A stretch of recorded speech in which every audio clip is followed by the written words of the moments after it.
ลองจินตนาการถึงบรรยากาศยามเช้าที่เร่งรีบนะครับบนโต๊ะอาหารของหลายๆบ้านสิ่งที่วางอยู่เคียงข้างกาแฟหรือข้าวต้มมักจะเป็นไข่ต้มฟองกลมๆสีขาวสะอาดตามันคืออาหารที่ทำง่ายที่สุดราคาถูกที่สุดและดูเหมือนจะให้สารอาหารครบถ้วนที่สุดแต่ในความเรียบง่ายนั้นกลับแฝงไปด้วยความกังวลที่ตกทอดกันมานานหลายทศวรรษครับผมเชื่อว่าหลายคนคงเคยชินกับคำเตือนที่ว่าอย่ากินไข่เกินวันละฟองนะหรือถ้าจะกินไข่ก็ให้เขี่ยไข่แดงทิ้งไปเพราะกลัวว่าคอเลสเตอรอลในไข่แดงจะเข้าไปอุดตันในเส้นเลือดจนทำให้หัวใจของเราทำงานผิดปกติความกลัวนี้ไม่ได้เกิดขึ้นลอยๆครับแต่มันมีที่มาที่ไปที่ฝังรากลึกอยู่ในประวัติศาสตร์การแพทย์และการรณรงค์ด้านสุขภาพระดับโลกถ้าเราย้อนกลับไปประมาณช่วงปี 1970 หรือเมื่อเกือบ 50 ปีก่อนในตอนนั้นวงการวิทยาศาสตร์สุขภาพเริ่มสังเกตเห็นความสัมพันธ์ระหว่างระดับคอเลสเตอรอลในเลือดที่สูงกับความเสี่ยงของโรคหัวใจและหลอดเลือดข้อมูลในสมัยนั้นทำให้เกิดการสรุปแบบเรียบง่ายตรงไปตรงมาว่าในเมื่อคอเลสเตอรอลในเลือดสูงมันอันตรายงั้นเราก็แค่ลดการกินอาหารที่มีคอเลสเตอรอลสูงเข้าไปสิและพระเอกหรืออาจจะเรียกว่าผู้ร้ายในสายตาคนยุคนั้นอย่างไข่ไก่ก็เลยถูกเพ่งเล็งเป็นพิเศษครับเพราะไข่ไก่1ฟองมีคอเลสเตอรอลสูงถึงประมาณ180ถึง200มิลลิกรัมในขณะที่คำแนะนำในสมัยก่อนบอกว่าเราไม่ควรได้รับคอเลสเตอรอลเกิน300มิลลิกรัมต่อวันแค่กินไข่ไป2ฟองก็ทะลุโควต้าละครับนี่จึงเป็นจุดเริ่มต้นที่ทำให้ไข่ต้มกลายเป็นอาหารที่ต้องระมัดระวังทั้งที่มันเป็นแหล่งโปรตีนชั้นยอดแต่ในขณะที่เรากำลังกังวลเรื่องคอเลสเตอรอลร่างกายของเรากลับมองไข่ในมุมที่ต่างออกไปครับไข่1ฟองเปรียบเสมือนแคปซูลสารอาหารที่ธรรมชาติออกแบบมาอย่างประณีตเพื่อใช้ในการสร้างสิ่งมีชีวิต1ชีวิตขึ้นมาดังนั้นข้างในมันจึงอัดแน่นไปด้วยทุกอย่างที่จำเป็นจริงๆไม่ใช่แค่โปรตีนที่ถือเป็นโปรตีนคุณภาพสูงระดับมาตรฐานทองคำที่ร่างกายดูดซึมไปใช้ได้เกือบทั้งหมดแต่ในไข่แดงที่เราเคยกลัวนักกลัวหนากลับเป็นที่อยู่ของสารสำคัญอย่างโคลีนซึ่งเป็นสารอาหารที่หาได้ยากจากอาหารชนิดอื่นเจ้าโคลีนนี่เองครับที่เปรียบเสมือนวัตถุดิบหลักในการสร้างสารสื่อประสาทในสมองช่วยเรื่องความจำและการเรียนรู้นอกจากนี้ยังมีลูทีนและซีแซนทีนซึ่งเป็นสารต้านอนุมูลอิสระที่ช่วยปกป้องดวงตาของเราจากแสงสีฟ้าและการเสื่อมตามวัยความย้อนแย้งมันอยู่ตรงนี้ครับ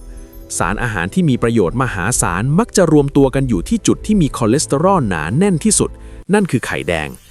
การที่เราเลือกเคี่ยไข่แดงทิ้งเพื่อหนีคอเลสเตอรอลจึงเท่ากับว่าเรากำลังทิ้งขุมทรัพย์ทางโภชนาการที่ร่างกายต้องการจริงๆไปด้วยคำถามสำคัญที่นักวิทยาศาสตร์ในยุคต่อมาเริ่มสงสัยก็คือร่างกายมนุษย์เราทำงานแบบสมการคณิตศาสตร์ง่ายๆขนาดนั้นเลยหรือจริงถ้าเรากินคอเลสเตอรอลเข้าไป200มิลลิกรัมมันจะเข้าไปวิ่งอยู่ในกระแสเลือดเรา200มิลลิกรัมทันทีเลยหรือเปล่าเราต้องเข้าใจก่อนว่าคอเลสเตอรอลไม่ใช่สารพิษนะครับแต่มันคือสิ่งจำเป็นพื้นฐานของชีวิตทุกเซลล์ในร่างกายของเรามีคอเลสเตอรอลเป็นส่วนประกอบของผนังเซลล์เพื่อให้มันมีความยืดหยุ่นและแข็งแรงสมองของเรามีคอเลสเตอรอลสะสมอยู่มหาศาลและที่สำคัญที่สุดคอเลสเตอรอลคือสารตั้งต้นในการสร้างฮอร์โมนเพศรวมถึงวิตามินดีที่ช่วยเรื่องกระดูกและภูมิคุ้มกันถ้าไม่มีคอเลสเตอรอลร่างกายเราจะพังทลายลงทันทีระบบการจัดการของร่างกายจึงมีความซับซ้อนและฉลาดกว่าที่เราคิดมากปัจจุบันความกังวลเรื่องการกินไข่ต้มทุกวันเริ่มนำกลับมาพิสูจน์ใหม่อีกครั้งหนึ่งด้วยงานวิจัยสมัยใหม่ที่มีอาสาสมัครเข้าร่วมเป็นจำนวนมากและใช้เวลาติดตามผลยาวนานหลายปีข้อมูลใหม่ๆเริ่มเผยให้เห็นว่าความเชื่อเดิมๆที่เราเคยได้ยินมาอาจจะมีช่องโหว่ขนาดใหญ่เพราะในความเป็นจริงแล้วร่างกายของเรามีโรงงานจัดการไขมันส่วนตัวที่ทำงานตลอด24ชั่วโมงและโรงงานแห่งนี้เองที่จะเป็นกุญแจสำคัญที่บอกว่าการกินไข่ต้มทุกวันนั้นจะเป็นผลดีหรือผลเสียต่อร่างกายของคุณกันแน่ลองนึกดูนะครับว่าถ้าวันนี้คุณตัดสินใจกินไข่ต้มเข้าไปสัก2ฟองร่างกายของคุณจะเริ่มทำอะไรกับมันเป็นอันดับแรกและคอเลสเตอรอลเหล่านั้นจะเดินทางไปที่ไหนต่อในร่างกายของคุณกันแน่ทีนี้เราลองก้าวเข้ามาดูห้องทดลองที่มีชีวิตที่ซ่อนอยู่ในตัวเรากันครับเมื่อคุณเคี้ยวไข่ต้มจนละเอียดและกลืนลงไปกระบวนการย่อยจะเริ่มทำงานเพื่อสกัดเอาสารอาหารต่างๆออกมา แต่ตัวละครเอกที่ทำหน้าที่จัดการกับคอเลสเตอรอลจริงๆไม่ใช่กระเพาะหรือลำไส้ครับแต่มันคือตับอวัยวะขนาดใหญ่ที่ทำงานเหมือนโรงงานอุตสาหกรรมเคมีที่ฉลาดที่สุดในโลกความเข้าใจผิดอย่างใหญ่หลวงที่เราเคยมีในอดีตคือการมองว่าร่างกายเราเหมือนถังเปล่าๆที่พอเราเทคอเลสเตอรอลจากไข่ต้มลงไปเท่าไหร่มันก็จะไปสะสมอยู่ในถังเพิ่มขึ้นเท่านั้นแต่ความจริงทางชีววิทยานั้นน่าทึ่งกว่านั้นมากครับร่างกายของเรามีระบบที่เรียกว่า homeostasis หรือการรักษาสมดุลภายในซึ่งทำงานเหมือนกับเทอร์โมสแตตของเครื่องปรับอากาศที่คอยตรวจจับอุณหภูมิห้องอยู่ตลอดเวลาคุณอาจจะไม่เชื่อนะครับว่าคอเลสเตอรอลส่วนใหญ่ที่วิ่งอยู่ในกระแสเลือดของคุณตอนนี้ประมาณ70-80%ไม่ได้มาจากการกินไข่ต้มหรืออาหารอะไรเลยแต่มันถูกผลิตขึ้นมาสดๆใหม่ๆจากตับของคุณเองครับตับจะคอยผลิตคอเลสเตอรอลออกมาในปริมาณที่ร่างกายจำเป็นต้องใช้ในแต่ละวันเพราะอย่างที่ผมเกริ่นไว้ในตอนแรกว่าร่างกายเราขาดคอเลสเตอรอลไม่ได้เลยระบบที่มหัศจรรย์มันอยู่ตรงนี้ครับเมื่อคุณกินไข่ต้มเข้าไปคอเลสเตอรอลจากไข่จะถูกดูดซึมเข้าสู่กระแสเลือดเมื่อเลือดไหลผ่านตับเซ็นเซอร์อัจฉริยะในตับจะตรวจพบว่าเฮ้ตอนนี้มีคอเลสเตอรอลเข้ามาจากภายนอกเพิ่มขึ้นนะสิ่งที่ตับทำก็คือมันจะสั่งลดกำลังการผลิตคอเลสเตอรอลของตัวเองลงทันทีครับมันเหมือนกับว่าถ้าคุณมีโรงงานผลิตน้ำดื่มแล้วจู่ๆมีคนเอาน้ำดื่มมาบริจาคให้คุณจำนวนมากคุณก็แค่ปิดเครื่องจักรลงเพื่อไม่ให้น้ำล้นคลังสินค้าระบบนี้เรียกว่า feedback loop ซึ่งทำหน้าที่ควบคุมให้ระดับคอเลสเตอรอลในเลือดของคนส่วนใหญ่ค่อนข้างคงที่ไม่ว่าคุณจะกินไข่กี่ฟองก็ตามแต่แน่นอนครับว่าเครื่องจักรทุกเครื่องไม่ได้ทำงานเหมือนกันหมดในทุกคนนักวิทยาศาสตร์พบว่าประชากรประมาณ 70% เป็นกลุ่มที่ร่างกายตอบสนองต่อคอเลสเตอรอลในอาหารได้ดีมากคือเมื่อกินไข่เข้าไปตับจะลดการผลิตลงอย่างสมดุลทำให้ระดับคอเลสเตอรอลในเลือดแทบไม่เปลี่ยนเลยหรือเปลี่ยนก็น้อยมากจนไม่มีนัยสำคัญทางสุขภาพทว่ายังมีคนอีกกลุ่มหนึ่งประมาณ25-30%ที่เราเรียกว่ากลุ่ม Hyper Responder หรือผู้ตอบสนองไวเป็นพิเศษครับในคนกลุ่มนี้ระบบเทอร์โมสแตตในตับอาจจะไม่ได้ทำงานรวดเร็วหรือแม่นยำขนาดนั้นเมื่อกินคอเลสเตอรอลเข้าไปตับอาจจะไม่ลดการผลิตลงมากพอส่งผลให้ระดับคอเลสเตอรอลทั้งตัวดีและตัวไม่ดีในเลือดพุ่งสูงขึ้นกว่าปกติเล็กน้อยแต่น่าสนใจตรงที่งานวิจัยพบว่าถึงแม้ตัวเลขรวมจะสูงขึ้นแต่สัดส่วนระหว่างไขมันตัวดีกับตัวไม่ดีมักจะยังคงรักษาสมดุลที่ปลอดภัยไว้ได้ในหลายๆกรณีอีกปัจจัยหนึ่งที่น่าสนใจและเรามักจะโทษไข่ต้มผิดตัวก็คือสิ่งที่เรากินคู่กับไข่ครับลองสังเกตดูนะครับว่าถ้าเรากินไข่ต้มเฉียวๆกับไข่ที่ทอดในน้ำมันท่วมๆหรือกินไข่คู่กับเบคอนและขนมปังทาเนยหนาๆสิ่งที่ทำให้คอเลสเตอรอลในเลือดพุ่งสูงจริงๆมักจะไม่ใช่คอเลสเตอรอลในไข่แต่เป็นไขมันอิ่มตัวและไขมันทรานส์จากเครื่องเคียงเหล่านั้นต่างหาก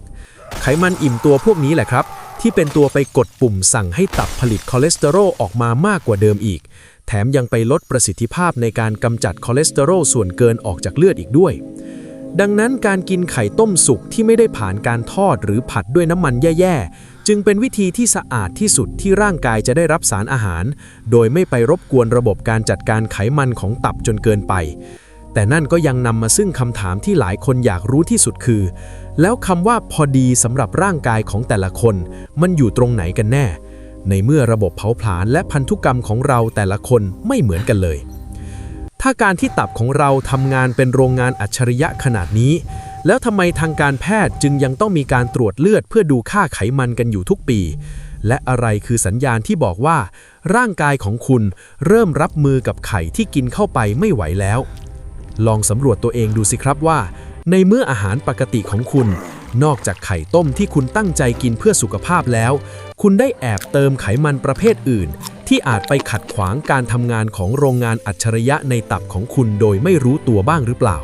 มาถึงจุดนี้หลายคนคงเริ่มมองไข่ต้มในจานเปลี่ยนไปแล้วนะครับจากเดิมที่เคยมองว่าเป็นก้อนคอเลสเตอรอลที่น่ากลัวตอนนี้เราเริ่มเห็นแล้วว่ามันคือขุมทรัพย์สารอาหารที่มีระบบจัดการในร่างกายคอยดูแลอยู่ แต่คำถามสำคัญที่ยังค้างใจทุกคนอยู่ก็คือสรุปแล้วตัวเลขที่ปลอดภัยจริงๆคือเท่าไหร่กันแน่และทำไมคำแนะนำทางการแพทย์ถึงดูเหมือนจะเปลี่ยนไปเปลี่ยนมาในช่วงหลายปีที่ผ่านมาถ้าเราดูข้อมูลล่าสุดจากสมาคมหัวใจอเมริกันหรือแม้แต่คำแนะนำด้านอาหารของสหรัฐอเมริกาในช่วงปี 2015 เป็นต้นมาเราจะพบความเปลี่ยนแปลงที่น่าทึ่งครับคือเขาได้ตัดข้อจำกัดเรื่องการห้ามกินคอเลสเตอรอลเกิน 300 มิลลิกรัมต่อวันออกไปแล้วเหตุผลก็เพราะหลักฐานทางวิทยาศาสตร์ที่รวบรวมมาตลอดหลาย10 ปีชี้ให้เห็นว่าสำหรับคนที่มีสุขภาพปกติการกินคอเลสเตอรอลจากอาหารมีผลกระทบน้อยมากต่อระดับคอเลสเตอรอลในเลือดเมื่อเทียบกับปัจจัยเรื่องพันธุกรรมและการกินไขมันอิ่มตัวสำหรับคนทั่วไปที่มีสุขภาพแข็งแรงผลเลือดปกติและไม่มีความเสี่ยงโรคหัวใจงานวิจัยส่วนใหญ่มักสรุปตรงกันว่าการกินไข่ต้มวันละ 1-2 ฟองนั้นมีความปลอดภัยสูงมากครับบางงานวิจัยที่ติดตามผลในกลุ่มคนที่กินไข่เป็นประจำยังพบด้วยซ้ำว่าไข่ไก่มีส่วนช่วยเพิ่มระดับ HDL หรือไขมันตัวดีซึ่งทำหน้าที่เหมือนพนักงานทำความสะอาดที่คอยไปกวาดเอาคอเลสเตอรอลส่วนเกินตามผนังหลอดเลือดกลับมาทิ้งที่ตับดังนั้นในมุมมองของวิทยาศาสตร์สมัยใหม่ไข่ต้มจึงไม่ใช่ศัตรูแต่เป็นมิตรที่ช่วยจัดระเบียบหลอดเลือดได้ในบางแง่มุมด้วยซ้ำแต่ผมต้องย้ำตรงนี้นะครับว่าวิทยาศาสตร์ไม่ใช่เรื่องของสูตรสำเร็จที่ใช้ได้กับทุกคนแบบ 100%ยังมีคนกลุ่มหนึ่งที่ต้องใช้ความระมัดระวังเป็นพิเศษนั่นคือกลุ่มผู้ป่วยเบาหวานประเภทที่ 2หรือคนที่มีประวัติไขมันในเลือดสูงจากพันธุกรรมแบบรุนแรงในคนกลุ่มนี้การจัดการคอเลสเตอรอลในร่างกายอาจจะไม่ได้มีประสิทธิภาพเท่าคนทั่วไปงานวิจัยบางชิ้นชี้ให้เห็นว่าการกินไข่ในปริมาณมากเกินไปในกลุ่มผู้ป่วยเบาหวานอาจจะไปเพิ่มความเสี่ยงต่อโรคหลอดเลือดหัวใจได้เล็กน้อยดังนั้นถ้าคุณมีโรคประจำตัวเหล่านี้การปรึกษาแพทย์เพื่อหาจุดสมดุลของจำนวนฟองที่เหมาะสมกับร่างกายของคุณเองจึงเป็นทางเลือกที่ดีที่สุดครับ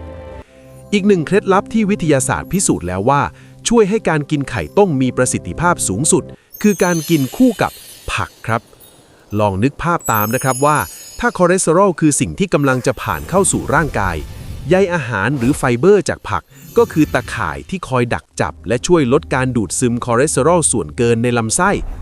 การกินไข่ต้มคู่กับผักใบเขียวหรือธัญพืชไม่ขัดสีจึงเป็นการผสมผสานที่สมบูรณ์แบบที่ช่วยให้ร่างกายได้รับสารอาหารจากไข่เต็มที่โดยที่มีตัวช่วยคอยคุมสมดุลไขมันไปในตัวนอกจากนี้กระบวนการทำอาหารก็สำคัญไม่แพ้กันครับ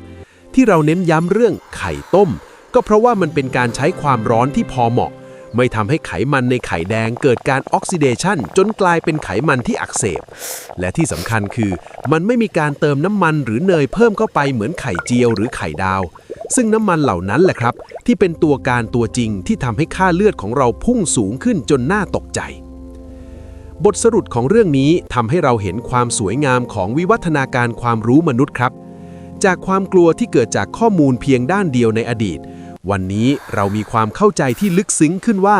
ร่างกายไม่ใช่แค่เครื่องจักรที่รับอะไรเข้าไปแล้วส่งผลออกมาตรงๆแต่มันคือระบบนิเวศที่ซับซ้อนและยืดหยุ่นการกินไข่ต้มทุกวันจึงไม่ใช่เรื่องที่น่ากลัวสำหรับคนส่วนใหญ่ตราบใดที่เรายังคงรักษาสมดุลของอาหารมื้ออื่นๆและหมั่นสังเกตสัญญาณที่ร่างกายส่งออกมาผ่านผลตรวจสุขภาพประจำปี